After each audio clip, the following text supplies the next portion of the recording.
El feminisme es torna a reivindicar amb motiu del Dia Internacional de la Dona. Diferents entitats feministes i sindicats han convocat una vaga general. A Tarragona, la primera manifestació multitudinària de la jornada ha estat la convocada pel Sindicat d'Estudiants. A les 12 del migdia s'han aplegat a la plaça Imperial Tàrraco unes 2.000 estudiants que s'han manifestat per la Rambla Nova fins a arribar al carrer Sant Francesc. En aquest darrer lloc s'ha llegit un manifest i s'ha donat l'opció que diferents dones poguessin compartir experiències i opinions. Podemos ser libres, porque podemos ser tratadas como personas, porque amar no sea delito y porque mostrar un cuerpo nunca sea sinónimo de sí.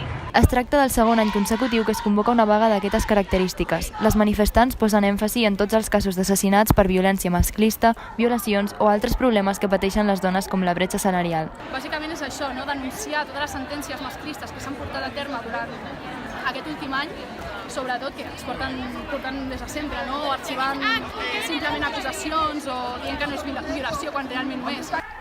La manifestació del migdia és el preludi a la unitària que tindrà lloc a la tarda en diferents parts de Catalunya. A Tarragona es portarà a terme a partir de 2:15 de la tarda a la plaça Imperial Tàrraco.